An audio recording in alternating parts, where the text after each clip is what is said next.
الرحیم نحمدہ ونصلی ونسلم علی رسولہ الکریم۔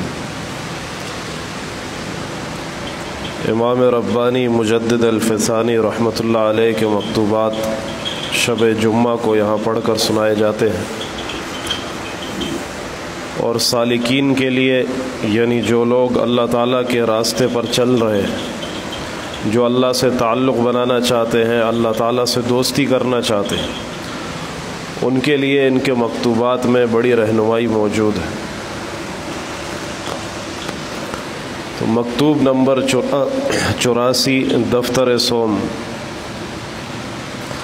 حضرت مجدد الفسانی رحمۃ اللہ علیہ فرماتے ہیں کہ الحمدللہ وسلام علی عبادہ الذین اصطفیٰ۔ اس راہ کے طالب کو چاہیے کہ اول اپنے عقائد کو علماء اہل حق رحمہم اللہ کے عقائد کے موافق درست کرے، یعنی جو یہ چاہتا ہے کہ مجھے اللہ تعالیٰ کا قرب ملے، اللہ تعالیٰ کی دوستی ملے، اللہ کا تعلق ملے، تو سب سے پہلی چیز اس کے لیے یہ ہے کہ انسان اپنے عقائد کو درست کرے۔ اور یہ بات آپ سمجھ لیں کہ اگر انسان کا عقیدہ شرک، کفر، نفاق وغیرہ سے پاک ہے تو یہ انسان ایمان والا ہے، اور یہ انسان انشاءاللہ جنت میں جائے گا۔ اور اگر انسان کے عقیدے کے اندر شرک موجود ہے یا اس کا عقیدہ بگڑا ہوا ہے تو یہ انسان اللہ سے قریب ہونا تو دور کی بات ہے، یہ تو جنت میں بھی نہیں جا سکتا۔ تو جنت میں جانے کے لیے سب سے پہلی چیز عقیدہ ہے کہ انسان کا عقیدہ درست ہو۔ اسی کو حضرت نے فرمایا کہ اس کا عقیدہ علماء اہل حق کے مطابق ہو۔ علماء اہل حق ان کا عقیدہ کون سا ہے؟ تو ان کا عقیدہ وہی ہے جو قرآن اور سنت میں بیان کیا گیا، جس کو ہمارے ہاں اہل سنت والجماعت کہا جاتا ہے، کہ وہ لوگ جن کا عقیدہ وہ عقیدہ ہے جو نبی علیہ الصلاۃ والسلام نے بیان کیا، جو صحابہ اکرام رضوان اللہ علیہم اجمعین کا عقیدہ تھا۔ اگر ان کے عقیدے کے مطابق میرا اور آپ کا عقیدہ ہے تو اللہ کا شکر ادا کریں کہ انشاءاللہ اگر اسی عقیدہ اہل سنت والجماعت کے مطابق میں نے اور آپ نے زندگی گزار لی اور ہمارا خاتمہ ہو گیا تو انشاءاللہ ہمارا خاتمہ ایمان پر ہوگا۔ لیکن اگر صحابہ کے عقیدے سے ہٹ کر ہم نے کوئی عقیدہ رکھا، حضور صلی اللہ علیہ وسلم کی تعلیمات سے ہٹ کر ہم نے کوئی عقیدہ رکھا، خود سے ہم نے کوئی عقیدہ بنا لیا، تو پھر یاد رکھیں اب اس انسان کا ایمان چلا گیا۔ تو جب ایمان چلا گیا، اگر اسی حالت میں یہ دنیا سے چلا گیا تو احادیث مبارکہ سے بھی یہ بات بالکل واضح ہوتی ہے کہ جس شخص کا خاتمہ کفر پر ہوا یہ کبھی بھی جنت کے اندر داخل نہیں ہوگا، اس کا ٹھکانہ ہمیشہ ہمیشہ کے لیے جہنم ہے۔ اللہ تعالیٰ کی نافرمانی کا نتیجہ، کفر اور شرک کا نتیجہ یہ ہے کہ ہمیشہ کے لیے یہ اللہ کی رحمت سے محروم ہو گئے۔ تو سب سے پہلی بات یہ ہے کہ انسان اپنا عقیدہ درست کرے، علماء سے اپنے عقیدے کے متعلق پوچھے، توحید کیا ہے، رسالت کیا ہے، آخرت کیا ہے، فرشتے کیا ہیں، قبر کے بارے میں کیا عقیدہ ہونا چاہیے، جنت اور جہنم کے بارے میں کیا عقیدہ ہونا چاہیے، قرآن کے بارے میں میرا کیا عقیدہ ہونا چاہیے، گزشتہ جو کتابیں آئی ہیں ان کے بارے میں میرا کیا عقیدہ ہونا چاہیے۔ یہ بنیادی عقائد ہیں۔ ان بنیادی عقائد کے اندر انسان اپنی مضبوطی لے کر آئے اور کوشش کرے، اللہ سے دعا کرے کہ اللہ تعالیٰ اس کو راہ حق پر استقامت عطا فرمائے۔ آج کل تو ویسے بھی فتنوں کا دور ہے، طرح طرح کے فتنے ہیں، طرح طرح کی آزمائشیں ہیں۔ مولانا علی میاں ندوی رحمۃ اللہ علیہ فرماتے تھے کہ ایک دور ایسا آئے گا مسلمانوں پر کہ بظاہر تو وہ مسلمان ہوں گے، نام مسلمانوں کا ہوگا، لیکن در حقیقت ایمان ان کے دلوں سے جا چکا ہوگا۔ آج کا جو دور ہے یہ تقریباً انہی کی پیشن گوئی کے مطابق یہ دور چل رہا ہے کہ کئی ایسے مسلمان ہیں بیچارے جن کو اللہ تعالیٰ کی توحید کے متعلق بھی شک ہے، کئی ایسے بیچارے اپنے آپ کو مسلمان کہنے والے لوگ ہیں جن کو حضور صلی اللہ علیہ وسلم کی رسالت کا بھی صحیح علم نہیں ہے، کئی ایسے لوگ ہیں جو اپنے آپ کو مسلمان کہتے ہیں، نام مسلمانوں والے ہیں، مسلمانوں کی اولادوں میں پیدا ہوئے، لیکن معاملہ یہاں تک پہنچ چکا ہے کہ وہ قبر کی زندگی کا انکار کرتے، قبر کے عذاب اور ثواب کا انکار کرتے۔ تو عقیدہ اگر درست نہیں ہے تو سمجھ لیں کہ انسان کا پہلا قدم ہی نہیں ابھی تک شروع ہوا۔ قرآن پاک میں اللہ تعالیٰ نے ارشاد فرمایا کہ ان اللہ لا یغفر ان یشرک بہ، اللہ تعالیٰ کبھی بھی اس بات کو معاف نہیں کرے گا کہ اس کے ساتھ کسی کو شریک ٹھہرایا جائے، ولکن یغفر، کیا ہے آگے، ان اللہ لا یغفر ان یشرک بہ ویغفر ما دون ذلک لمن یشاء، لیکن اللہ اس کے علاوہ جس کو چاہے گا معاف کر دے گا۔ تو اگر عقیدہ درست نہیں ہے تو یہ انسان تو کبھی بھی نہیں بخشا جائے گا۔ بڑے سے بڑا گنہگار، ایک بات سمجھیں، ہمارے لوگ عموماً یہ کہہ دیتے ہیں، اپنی نادانی میں کہتے ہیں کہ یار انگریز مسلمانوں سے اچھا ہے، کہتے کہ نہیں؟ امریکہ کے لوگ، انگریز، کینیڈا کے لوگ، یہاں کے لوگ، فلاں کے لوگ، یار یہ بڑے اچھے ہوتے ہیں۔ اگر ٹھوکر لگ جائے تو کہتے ہیں سوری، آپ کوئی چیز دے دو تو بولتے تھینک یو، لائن کے اندر چلتے، اور دیکھو یار دھوکہ نہیں دیتے، بےایمانی نہیں کرتے، یہ نہیں کرتے، یہ نہیں کرتے، یہ نہیں کرتے۔ خاص طور پہ جو لوگ ان کے ممالک میں رہ کر آتے ہیں وہ ان سے اتنا زیادہ متاثر ہو چکے ہوتے ہیں کہ ان کو ان مسلمانوں کی کوئی حیثیت ہی نظر نہیں آ رہی ہوتی۔ وہ کہتے ہیں کہ یار مسلمان کیا ہے، مسلمان کیا ہے یار، ہماری تعلیمات تو انہوں نے لے لی، ہماری تعلیمات انہوں نے لے لی تو وہ اچھے ہیں ہم سے۔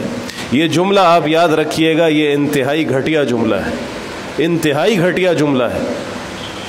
حضور صلی اللہ علیہ وسلم نے ارشاد فرمایا کہ جب تک اس کائنات میں اللہ اللہ کہنے والا ہے اس وقت تک قیامت قائم نہیں ہوگی۔ جب تک زمین پہ اللہ کا نام لیا جا رہا ہے اس وقت تک اللہ اس پورے کائنات کے نظام کو برقرار رکھے گا، قیامت نہیں آ سکتی۔ تو اگر ایک ایمان والا بھی اس کائنات میں ہے، اللہ اس ایک ایمان والے کے لیے ساتوں زمین و آسمان کے اتنے بڑے نظام کو چلائے گا۔ اللہ کو یہ ایمان والا اتنا پیارا ہے کہ اس کی خاطر اللہ نے ساتوں زمین و آسمانوں کے نظام کو باقی رکھا ہے۔ اس ایک ایمان والے کے بالمقابل اگرچہ یہ ایمان والا نماز نہ پڑھتا ہو، میرا اپنا ذوق ہے، اگر انسان کا ایمان ہے اللہ کی ذات پر، شرک نہیں کرتا، حضور صلی اللہ علیہ وسلم کی ختم نبوت کو مانتا ہے، کسی اور کو حضور کے بعد نبی نہیں مانتا، کسی قسم کی بھی نبوت کا اقرار نہیں کرتا، صرف حضور پر آ کر نبوت رسالت کے اختتام کو مانتا ہے، آخرت کو مانتا ہے، قبر کو مانتا ہے، جنت جہنم کو مانتا ہے، فرشتوں کو مانتا ہے، ان سب چیزوں کو اگر وہ مانتا ہے تو اس کا ایمان ہے۔ اب رہی بات عمل کی، تو میرا ذوق یہ کہتا ہے کہ اگر ایک طرف ایسا انسان ہو کہ جس کا ایمان درست ہو، اگرچہ عمل کے اندر کمی کوتاہی ہو، بلکہ کمی کوتاہی سے بڑھ کر میں آپ کی خدمت میں عرض کروں، اگرچہ یہ انسان نماز بھی نہ پڑھتا ہو، اگرچہ یہ انسان حرام بھی کھاتا ہو، اگرچہ یہ انسان بڑے بڑے گناہ کیوں نہ کرتا ہو، لیکن اگر اس کا ماتھا سوائے خدا کے کسی کے سامنے نہیں جھکتا، اگر حضور صلی اللہ علیہ وسلم کو اپنا آخری نبی مانتا ہے، تو یہ بات آپ سمجھ لیں، میرا ذوق یہ کہتا ہے کہ یہ ایک انسان جب تک اس کائنات میں ہے اللہ اس کے لیے پوری کائنات کو باقی رکھے گا۔ اور اس کے مقابلے میں یہ انگریزوں کے اربوں خربوں انگریز کیوں نہ آ جائے، اربوں کربوں یہود و ہنود اور یہ عیسائی کیوں نہ آ جائے، اللہ تعالیٰ کے نگاہوں میں ان کی کوئی حیثیت اور کوئی مقام اور مرتبہ نہیں ہے، کیونکہ انہوں نے اللہ کی توحید کو نہیں مانا، حضور کی رسالت کو نہیں مانا، ان کا ہونا نہ ہونا کچھ بھی نہیں ہے، ان میں اور جانوروں میں کوئی فرق نہیں ہے۔ تو پھر اے مسلمان تو کس طرح سے یہ کہتا ہے، مسلمان کس طرح سے یہ بات کرتا ہے کہ انگریز ہم سے اچھا ہے، انگریز ہم سے اچھا ہے؟ ہاں، تو خبردار یہ بات کبھی نہ کرنا کہ ہم سے وہ اچھے ہیں۔ الحمدللہ ہم کتنے گئے گزرے کیوں نہ ہو، لیکن اللہ کا شکر ہے ہمارے دلوں میں ایمان ہے، ہم مسلمان ہیں، اللہ کو مانتے ہیں، توحید کا اقرار کرتے ہیں، حضور صلی اللہ علیہ وسلم کا کلمہ ہم نے پڑھا ہے، ہم سے اچھا کیسے ہو سکتا ہے کافر؟ یہ بات سمجھ میں آئی؟ یہ ہمارے معاشرے میں پھیلی ہوئی ایک غلطی ہے۔ تو حضرت فرماتے ہیں کہ اگر انسان کا عقیدہ، سب سے پہلی چیز یہ ہے کہ اللہ کا قرب پانے کے لیے اپنے عقیدے کو کیا کرو، علماء اہل حق کے مطابق اپنا عقیدہ بناؤ۔ میں نے بتایا علماء اہل حق سے مراد اہل سنت والجماعت، اہل سنت والجماعت سے مراد وہ لوگ جو